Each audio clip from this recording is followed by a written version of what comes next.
And we're live here again at Suncoast Comic Con. This is day 2. I am here with Tom Hutchison from Big Dog Inc. You're very familiar with him. He's been on multiple times.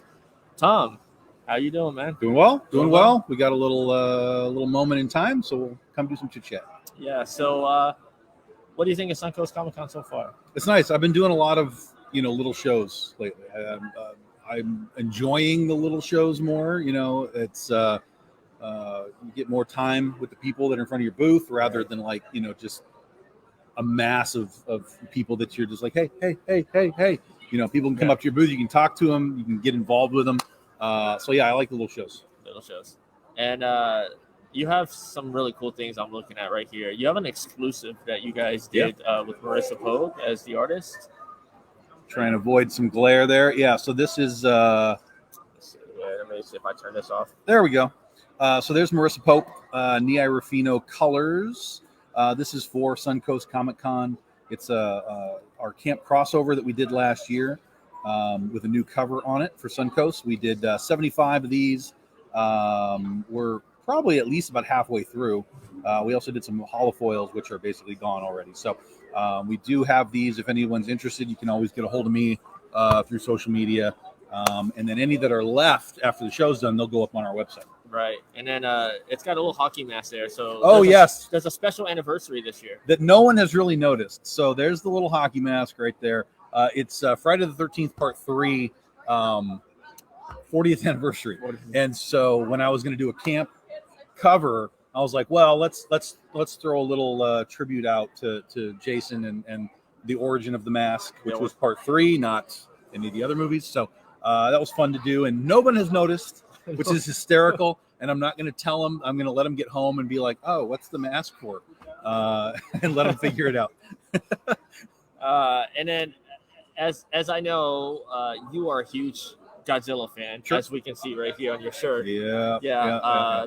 Kaiju in general. Yes. You have a book here that's really cool. If anybody is also a Kaiju fan, we do a book called Kaiju Epic. Obviously, we don't get to use Godzilla and King Kong and all those guys. So what we did is we went into the myths and legends of our civilizations. Going back to the old gods, for example, the Kraken, Mayan, and things like Quetzalcoatl, etc. And so we got to use things that are known, but that are, not Toho guys or Ultraman or any kind of stuff. So, and then of course we get to just make up our own stuff as well. This guy is called Opactali, he who parts the waters. He was designed by Matt Frank. Who's guys that know Godzilla comics. Matt Frank did a lot of stuff for IDW. So he designed Opactali for us, as well as he did a cover too. So this is actually the only issue we put out so far, but we are working on issue 2 probably for next year. So we'll probably be getting back to it finally. And basically, it's taking the end of days prophecies, Hopi Indians, the Mayans, the Aztecs, all that kind of stuff. They all had their sort of end of days prophecies, and we're using the monsters rising to fulfill those prophecies. That's actually a great way.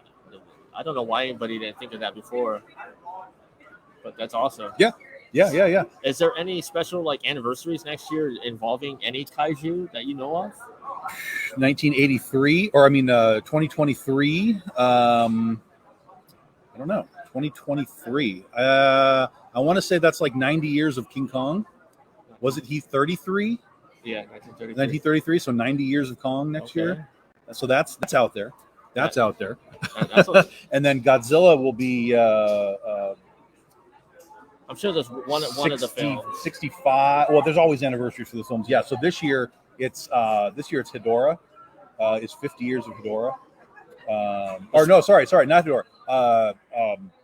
The one that came after Gigan. 50 years of Gigan this year. 50 years of Gigan. And that was the first one that showed blood, right? I want to say that was. Yeah, the first Godzilla I'm pretty movie. sure it was. And then they did some in pretty much all the remaining movies. Yes. Speaking of anniversaries, you have a special anniversary of something that's near and dear to you. Yeah, so we've been publishing comics for 12 years. Over the course of 12 years, we've done, 11 different titles or so. But in 2012, we launched Ursa Minor. Launched it back in June, so actually we're almost on the actual release date. Back in June at Phoenix Comic Con, we launched Ursa Minor. This is our werewolf vampire. Our lead character is Naomi. She's the last of the werebears. We did the first volume. We worked on the second volume that got stopped right when we moved over to being published with Aspen. We got that finished up last year, that second volume, and now we're working on volume 3 for the 10-year anniversary of the book. So we have a new art team with Fabio Simao and Chuck Obach. We have amazing cover artists, Nia Ruffino, Paolo Pantalena, Brian Peterson, Mike DeBalfo. I'm going to forget who we have on there, but just tons of guys. We have Justin Hunt on there. We have Keith Garvey on there, and it's on a Kickstarter right now, which ends Tuesday night. So we have basically 2.5 days left of the campaign. It's already broken records for us. It was our fastest funded campaign ever, 20 minutes. We already have broken the dollar amount from the last Ursa Minor campaign. We've unlocked 5 stretch goals, including a brand new comic as well. We're doing a shark comic now called It's Only an Island If You Look at It from the Water. It's sort of my little Jaws homage thing. So that's an unlocked stretch goal as well. And we're almost at 300 backers, which will unlock more stretch goals. So anyone who likes horror comics or horror in general, go to Kickstarter.com. It's Ursa Minor. It'll pop right up there. And we've got, like I said, we got about 2.5 days, and then we're all done. Yeah. And then last year, didn't you guys celebrate an anniversary as well? Last year was Legend of Oz, 10-year anniversary. Yeah. The year before that was the company 10-year anniversary.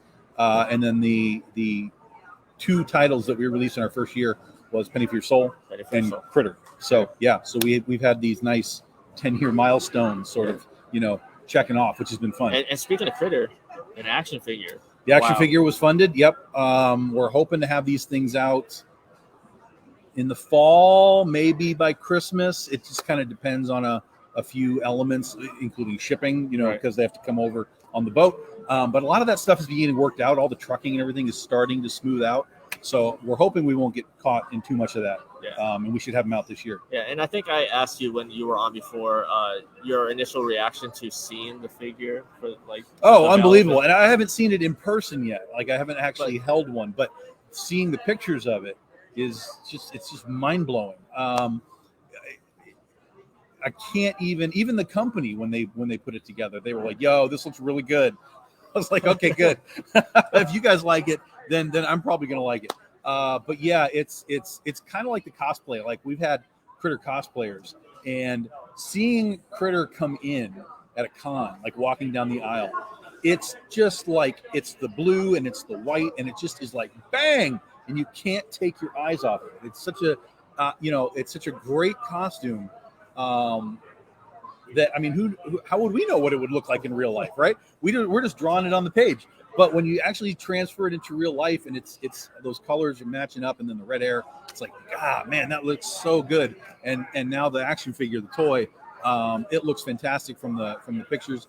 30 points of articulation. I mean, this is like a legitimate action figure, like you would buy from one of these Marvel like comics or whatever. Yeah, like Marvel Legends or Lady Death has done these types of figures before, that kind of stuff. So it's right in line. It's a 6-inch figure. It's right in line with all those other types of figures. Yeah. So I know cons is nothing new to you, but before you were in the business, do you have a con moment that like sticks in your memory? As like an attendee, or were you not attending cons before? Oh yeah, I was definitely attending cons. I mean, I was a San Diego Comic-Con regular since like 1992. I did 19 straight years of that show as an attendee. Tons of amazing memories, because in the 90s, I mean, that's when comics were huge, and then that's like when Image came out and all these other publishers, and all like those guys. Yeah, it was like I was right in the mix of all of that at that time, and it was absolutely wild. In fact, I was at the con that was the last time Silvestri, Jim Lee, Rob Liefeld, and Todd McFarlane, they were all at this con down in San Diego. It wasn't San Diego Comic-Con, but they were at this con. That was the last con they all attended as Marvel people, Marvel and DC people. Immediately after that is when they went and did their we're leaving, we're doing our Image thing. And so I was there when they were all doing that. And then, of course, they came into San Diego Comic-Con and meeting them there again was awesome. I went to Artist Alley. I'm in line for somebody. I can't think of who it was. I was in line for somebody. And then right next to him, here comes Dale Keown, just sits down, just out of the blue. I'm going to sit here. And I'm like, oh, okay. So I'll get in that line now. And I talked to him. And then as I'm doing that, here comes Sam Keith. Okay, I'm going to sit here. Just like, what is going on? It's such a different time. Yeah. I mean, such a different time. And I miss those types of times because it was loose and it was fun and people were there for comics. Right. And man, we got to get back to that. We really, really got to push that back. Yeah. So are those the guys in the 90s, probably maybe the 80s? Is that what kind of inspired Big Dog Inc.? To some degree, yeah. I mean, I was always an art guy, and so I followed all of those. I mean, I read X-Men and Spider-Man anyway, but the fact that it was McFarlane and Jim Lee and Mark Silvestri, like, that made it better. Will Portacio, like, those guys elevated the art form from where we were in, like, the 70s. And, the 80s kind of were all elevating everything up, and then we hit the 90s, and it was just like, oh, my God, what is going on artistically? It's just wild. And so, yeah, I mean, even now when we make our comics, it's not like I tell people, like, okay, do it like Todd does it. But I do use that sometimes. Like, sometimes I'll get people that'll do, like, a layout for me, and it'll feel kind of just ordinary, like kind of flat, like the cape isn't doing anything or whatever. And my note is generally like, do it like Todd would do it. And what's great is that they all know what that means. Right. They're all like, oh, we want Todd cape. We're doing Todd cape, or if it's inside on the pages, it's like Todd sometimes does like these vertical panels, right? Like the really thin vertical panels. Like let's think about how Todd did some of these unique page layouts, not just a square, but really change it up. And again, same thing. They're like, oh, I got you. I know what we're doing here. And then we'll get this, total change in storytelling style. Not that we're aping Todd, but like we're using that as the inspiration. Right. Like, think about how some of these artists didn't just do square, rectangles, thin, wide, break the panel, that kind of stuff. And that's all the stuff that was happening with all of those guys in the late 80s and early 90s. Yeah. So before we end, I want to ask you 2 Mount Rushmores. One for writing and one for artists. Who are your writing Mount Rushmore? It's Chris Claremont. It's not even close. Chris changed comics for me in a way that a lot of these artists changed the art in the 80s and 90s. So it's Chris without any question. And then artistically, artistically it's really hard. There's a lot of guys that I really look at and I'm like, God, that's just so good. But I would probably put Todd there again, just because not just the art style, like there's art style, but there's also storytelling style, right? Like we talked about with the panels and so on, and the pushing the envelope of what you can do visually, the spaghetti webbings as they call them back in the day, used to be just this weird grid pattern, and Todd was like, no, we're gonna like shoot stuff out and it can come right at you and we'll do some different things. So Todd really, and a lot of them did. I'm not just putting it all on Todd, but Todd really kind of helped push the envelope in what you can do visually. And then, the circle of all of those artists were kind of like, oh yeah, let's push it. And that's where we started to get all this amazing, ridiculous art that we got in the 90s. Yeah. Speaking of Claremont, my wife, she uses that X-Men book right there. Uh-huh. Oh yeah, God Loves Man Kills. Yeah. And she loves his writing, so I can see. And then Todd, that his art style. It's like, I don't know if he like sleeps and wakes up and goes, "This is what it needs to be," Yeah. Hearing him from different documentaries, the way he talks, he has a way of putting what's here onto the page. Yeah. Kind of like your writing. It's like, you know what you're doing. Mm-hmm. So definitely look for Big Dog Inc. at a show near you. And what is we the will website? be at, for those that are down in St. Louis area, we'll be at MightyCon in St. Louis in June. June 18th, 19th, I think is what it is. And then also in June, I'll be in New York. Chittenango, I'll be there for the Ozstravaganza that they invite us up to for the Oz show every year. So those are our next two shows. That's cool. And then on social media, it's just Big Dog Inc. across the board. BigDogInc.com. If you are on Facebook, you can friend me up. There's a fan page there. Twitter and Instagram is BDI Comics. And if you guys do the Patreon thing, we have a Patreon with the Big Dog Inc. Patreon / Big Dog Inc. We got like 33 people in there right now, and you get all the backstage fun stuff, watching things get built.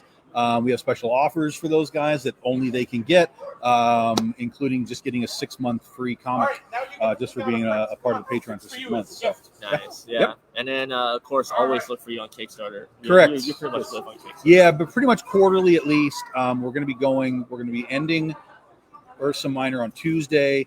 Then May 22nd is World Goth Day. So we'll be doing our week-long Goth Day campaign again for issue number 2. And then we'll be back in July for the next part of Ursa Minor. Nice. Well, that's it with Tom here at Suncoast. Definitely check him out, and we will see you guys in our next interview today.